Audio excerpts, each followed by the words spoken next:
Hello students, welcome to my YouTube channel. आज हम class 10th maths का एक सैम्पल पेपर सोल्व करने जा रहे हैं। तो शुरू करते हैं। सेक्शन ए का फर्स्ट क्वेश्चन है हमारे पास, solve for x in terms of a and b. हमें एक्स की वैल्यू फाइंड आउट करनी है in terms of a and b. हमें इक्वेशन जो दी है वो दी है a over x minus b plus b over x minus a is equal to 2। हमें एक्स की वैल्यू फाइंड आउट करनी है। तो शुरू करते हैं, कैसे करेंगे। तो ये इक्वेशन है। सबसे पहला हमारा स्टेप क्या होगा, सबसे पहले हम इसको एलसीएम लेके सोल्व करेंगे। तो एलसीएम लेते हैं इसका। हमारे पास एलसीएम में जो है वो नीचे वाली सारी टर्म आ जाएगी, क्योंकि दोनों डिफरेंट डिफरेंट टर्म है। तो नीचे आ गया x minus b into x minus a. ऊपर ए को इसके साथ मल्टीप्लाई करेंगे, इसके साथ ए को मल्टीप्लाई करेंगे। ए into x minus a plus B को मल्टीप्लाई करेंगे इसके साथ, तो ये हो जाएगा एक्स माइनस बी के साथ बी को मल्टीप्लाई करेंगे, इक्वल टू में 2 आ गया हमारे पास। अब ए को एक्स के साथ मल्टीप्लाई करना है। ए को एक्स के साथ मल्टीप्लाई करेंगे तो ए एक्स आ जाएगा, माइनस का साइन ऐसी। ए को ए के साथ मल्टीप्लाई करेंगे ए का स्क्वायर, प्लस बी को एक्स के साथ मल्टीप्लाई किया बी एक्स, बीच में माइनस का साइन ऐसी। बी को बी के साथ मल्टीप्लाई किया b square, divided by x को एक्स के साथ मल्टीप्लाई करेंगे एक्स का स्क्वायर, एक्स को माइनस ए के साथ करेंगे minus a x, minus b को एक्स के साथ करेंगे minus b x, minus minus plus a into b is equal to 2। इतना हो गया। अब हमें क्या करना है, इसको यहाँ पे ये डिवाइड हो रहा है तो दूसरी तरफ जाके ये मल्टीप्लाई हो जाएगा। ये हमारा हो जाएगा a x minus a square plus b x minus b का square is equal to 2 into यहाँ से आ जाएगा एक्स का square minus a x minus b x plus a B.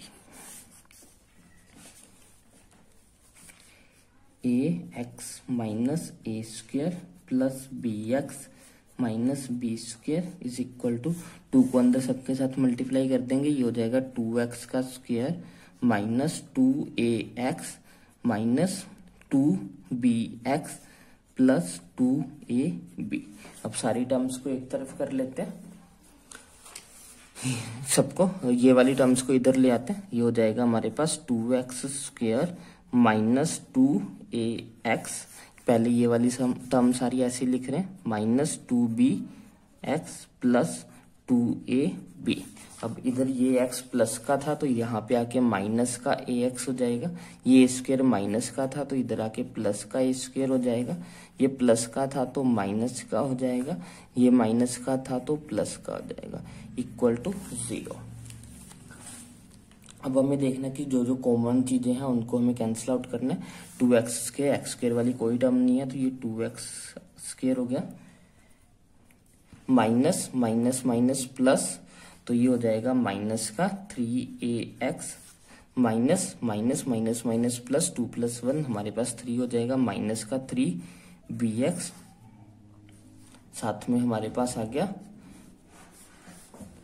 Plus a square plus b square plus 2ab is equal to 0। ये बन गया हमारे पास अभी तक की इक्वेशन। तो इसको हम कैसे लिख सकते हैं, इसको अभी हम आगे सिंप्लीफाई कर सकते हैं। इसको लिख सकते हैं 2x स्क्वायर माइनस, इसमें से 3x जो है वो कॉमन निकाल लेते हैं, माइनस 3x कॉमन आ गया तो अंदर बचा हमारे पास a प्लस बी। सिमिलर इसको हम लिख सकते हैं a square plus b square plus 2ab is equal to होता है हमारे पास a प्लस बी का होल स्क्वायर।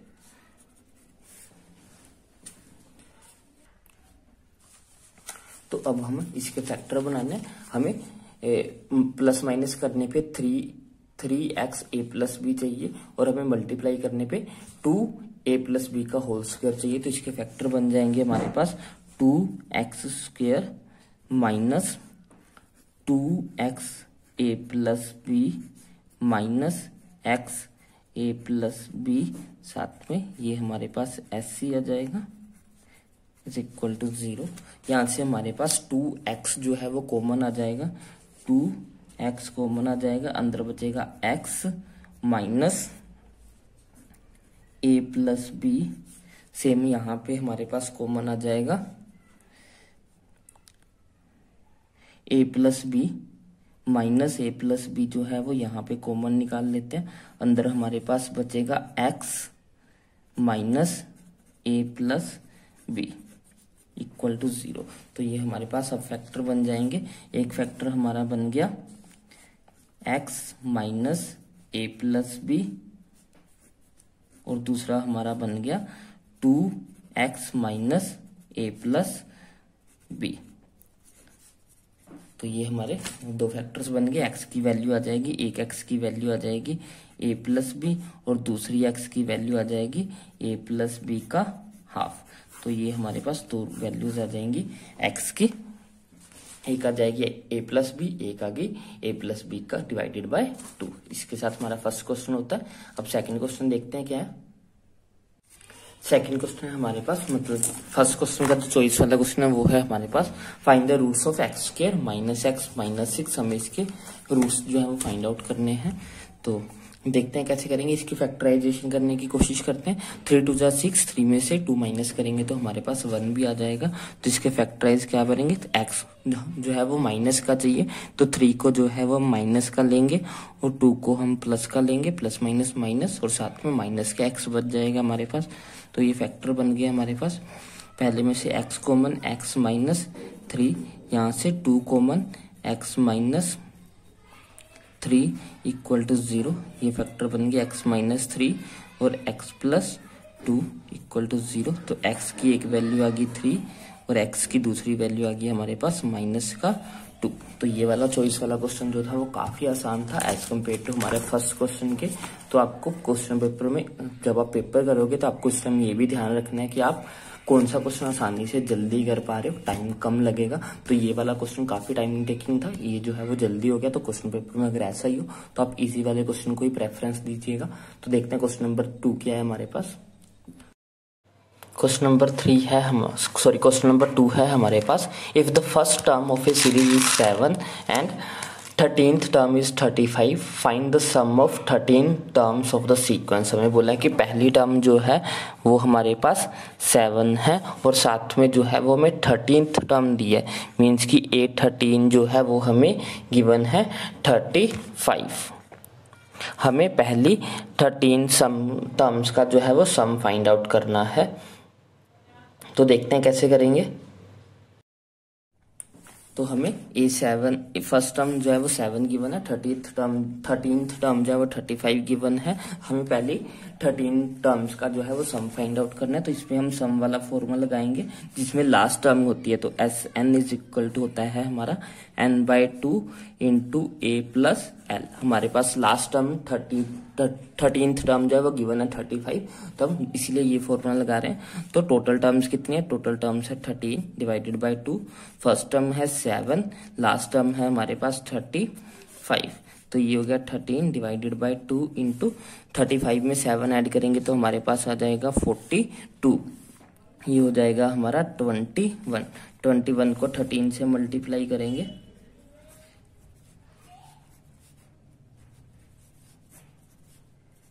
तो ये आ जाएगा हमारे पास 273। ये हो जाएगा हमारा आंसर क्वेश्चन नंबर 2 के लिए। देखते हैं अब क्वेश्चन नंबर 3 क्या है।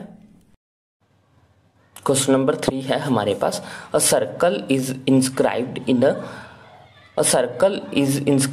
अ triangle ABC touching the AB, BC and AC at P, Q and R respectively. If AB is 10 cm, AR is 7 cm, CR is 5 cm, then find the length of BC. ये हमारे पास diagram है, ये situation थी। हमें जो है वो AB जो है पूरी 10 सेंटीमीटर गिवन है, AR 7 है, CR जो है वो 5 है। हमें ये वाली BC जो है वो फाइंड आउट करनी है।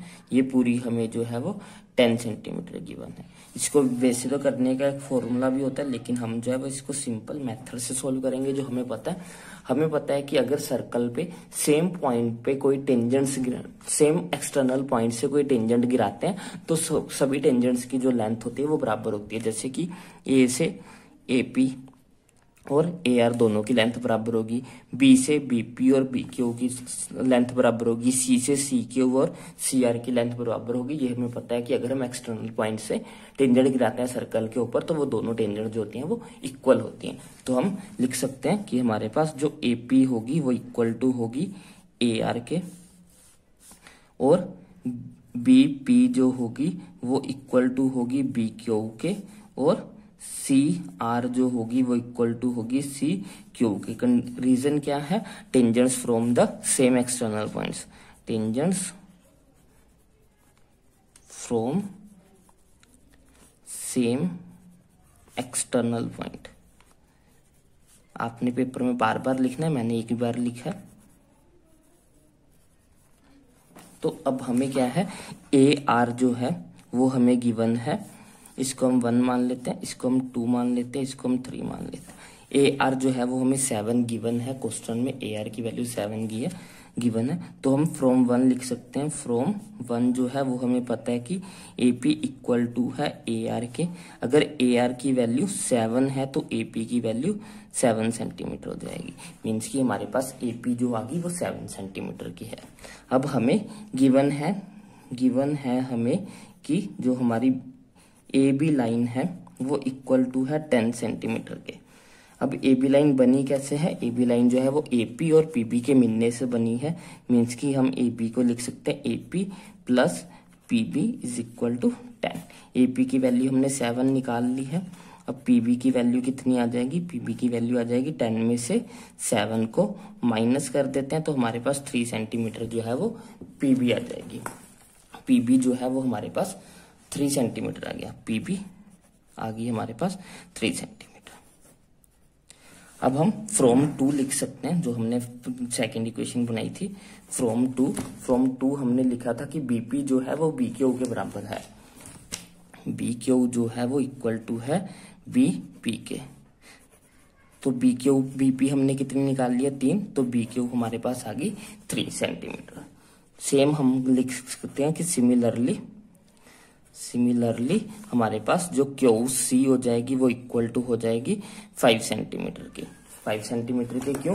क्योंकि आर सी जो है वो 5 सेंटीमीटर है, और हमने बोला कि जो सी आर है वो इक्वल टू है सी क्यू के। सी आर अगर 5 सेंटीमीटर है तो क्यू सी भी जो है वो 5 सेंटीमीटर की हो जाएगी। ये 5 की होगी, ये हमने 3 की निकाल ली। हमने निकालना क्या था? हमने पूरी बी सी निकालनी थी। बी सी बनी कैसे? बी सी बनी है B Q plus Q C से।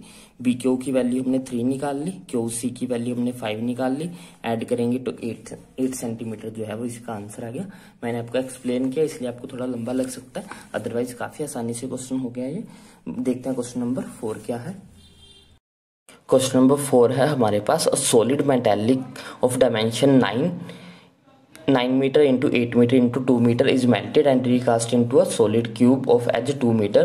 Find the number of cubes so formed. हमें बोला कि कोई सॉलिड कुबॉइड है, उसको मेल्ट करके हमने क्यूब बना दिया, हमें जो है वो कितने क्यूब्स बने हैं वो फाइंड आउट करने हैं। तो देखते हैं कैसे करेंगे। तो हमारे पास कुबॉइड है जिसके डायमेंशंस में 9 मीटर 8 मीटर एंड 2 मीटर दिए, उसको मेल्ट करके हमने क्यूब बनाया, इसलिए हम दोनों के वॉल्यूम को इक्वल रखेंगे। तो उससे पहले हम नंबर ऑफ क्यूब्स को लेट कर लेते हैं। Let the n cubes are formed। हम मान लेते हैं कि n जो क्यूब्स हैं तो बने, तो हमारा क्या होगा? Volume of cuboid is equal to हो जाएगा n times of volume of cube. Volume of cuboid में सब l into b into h means मतलब कि तीनों को मल्टीप्लाई करना। 9 into 8 into 2 is equal to n into 2 का क्यूब करेंगे, ये हो गया 9 इंटू 8 इंटू 2 डिवाइडेड बाय, ये यहाँ 2 का क्यूब मल्टीप्लाई में था तो यहाँ पे आके ये डिवाइड में हो जाएगा। 2 2 जा 4, 4 2 जा 8, 2 का क्यूब करेंगे तो यहाँ पे 8 आ जाएगा। 8 से 8 कैंसिल, 9 2 जा 18, तो n की वैल्यू हमारे पास आ जाएगी 18। उससे जो है वो 18 क्यूब्स हमारे बन जाएंगे। क्वेश्चन नंबर 5 देखते हैं अब क्या कहता है हमारे पास। क्वेश्चन नंबर 5, हमारे पास फिफ्थ क्वेश्चन है, right the relationship connecting the three measures of the central tendencies, hence find the median of the given data if mode is 24.5 and mean is 29.5। हमें जो है वो मोड की वैल्यू, मोड हमें given है 24.5 और जो हमें मीन गिवन है वो हमें गिवन है 29.75। हमें पहले तो रिलेशन लिखना है, इन सब के बीच का जो रिलेशन है वो हमें लिखना है। उसके बाद हमें जो है वो मीडियन की वैल्यू फाइंड आउट करनी है। तो रिलेशन होता है हमारे पास 3 median is equal to mode plus 2 times of mean. ये हमारे पास रिलेशनशिप होता है, इसको हम यूज करेंगे। हमें मीडियन ही फाइंड आउट करना है, 3 मीडियन ही हमें जो है वो फाइंड आउट करनी है। मोड की वैल्यू हमें 24.5 गिवन है, 2 टाइम्स ऑफ मीडियन, हमारे मीन जो है वो है हमारे पास 29.7975। इसको 2 के साथ मल्टीप्लाई करेंगे, 5 2 ज़ा 10, 1 कैरी, 2 7 ज़ा 14, 15, 1 कैरी, 2 9 ज़ा 18, 18 और 1 हमारे पास 19 हो जाएगा, 1 कैरी। ये हो जाएगा 59.50। ये हो गया हमारे पास 24.5 is equal to 3 of median. इन दोनों को ऐड करेंगे, ये हो जाएगा हमारे पास 60 प्लस 24 हमारे पास हो जाएगा 84। ये यहाँ 3 मल्टीप्लाई तो इधर आके डिवाइड हो जाएगा, तो मीडियन की वैल्यू हमारे पास आ जाएगी 84 को 3 से डिवाइड करेंगे तो 3 2 ज़ा 6, 3 8 ज़ा 3 2 ज़ा 6, 3 8 ज़ा 24। तो हमारे पास इसकी मीडियन की वैल्यू आ गई 28। ये हमारा आंसर हो गया। बढ़ते हैं क्वेश्चन नंबर 6 की तरफ। क्वेश्चन नंबर 6 में हमारे पास डाटा गिवन है, हमें उस डाटा का जो है वो मोड फाइंड आउट करना है। हमारे पास अलग अलग स्टूडेंट्स के मार्क्स ऑब्टेन्ड जो है वो गिवन है।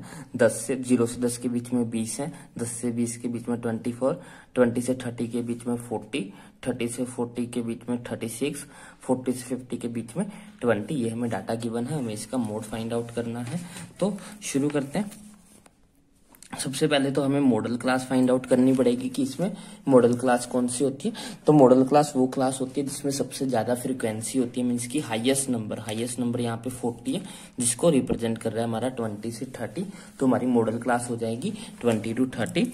मैक्सिमम फ्रीक्वेंसी जो है वो हमारे पास है 40, देयरफॉर मॉडल क्लास जो हो जाएगी हमारी, मॉडल क्लास होगी 20 to 30। अब मोड का फॉर्मूला होता है हमारे पास, mode is equal to L plus F1 minus F0 divided by 2F1 minus F0 minus F2 into H। ये हमारे पास फॉर्मूला होता है। अब हमें सबकी वैल्यूज जो है वो पहले लिखनी है। L होती है हमारी lower limit of the model class, model class की लोअर लिमिट है हमारे पास 20। F1 होता है हमारा मॉडल क्लास को कोरस्पोंड करने वाली फ्रीक्वेंसी, तो मॉडल क्लास की कोरस्पोंडिंग फ्रीक्वेंसी है 40, तो F1 की वैल्यू होगी 40। F0 क्या होता है? F0 होता है मॉडल क्लास से पहले वाली फ्रीक्वेंसी, इससे पहले ये है तो इसकी फ्रीक्वेंसी हमारे पास 24 है। F2 क्या होता है? F2 मॉडल क्लास के बाद वाली फ्रीक्वेंसी यानी कि 36, और हाइट होता है इन दोनों के बीच का डिफरेंस, इन दोनों के बीच का जो डिफरेंस है वो हमारे पास 10 है। तो ये सारी वैल्यूज होगी, इनको हम मोड के फॉर्मूला में पुट कर देते हैं। तो मोड इज इक्वल टू क्या हो जाएगा? मोड लोअर लिमिट की वैल्यू 20 है प्लस F1 की वैल्यू हमारे पास 40 माइनस F0 की value 24 divided by 2 times of F1। F1 की वैल्यू हमारे पास 40 है माइनस F0 की वैल्यू हमारे पास 24 है माइनस F2 की वैल्यू 36 है मल्टीप्लाइड बाय द 10। तो ये हो गया हमारा 20 प्लस 40 में से 24 माइनस करेंगे तो हमारे पास आ जाएगा 16 डिवाइडेड बाय 2 को 40 से मल्टीप्लाई करेंगे 80 माइनस माइनस प्लस हो जाएगा, 34 और 36 हमारे पास हो जाएंगे। ये हो गया 40, 40 प्लस 20 60 इंटू 10। ये होगा 20 प्लस 16 डिवाइडेड बाय 80 में से 20 60 माइनस करेंगे तो 20 बचेगा इंटू 10। 0 से 0 कैंसिल हो जाएगी, 2 1 जा 2, 2 8 जा 16, 20 में हम 8 ऐड करेंगे तो हमारे पास आ जाएगा 28। तो हमारा जो मोड है वो कितना आ गया, वो हमारा आ गया 28। इसके साथ हमारा जो है वो सैम्पल पेपर का सेक्शन ए जो है वो कंप्लीट होता है। सेक्शन बी हम नेक्स्ट वीडियो लेक्चर में करेंगे। अगर आपको वीडियो अच्छी लगी हो तो इसको लाइक कीजिएगा, शेयर कीजिएगा और चैनल को सब्सक्राइब कीजिएगा। Thanks for watching, bye bye, take care.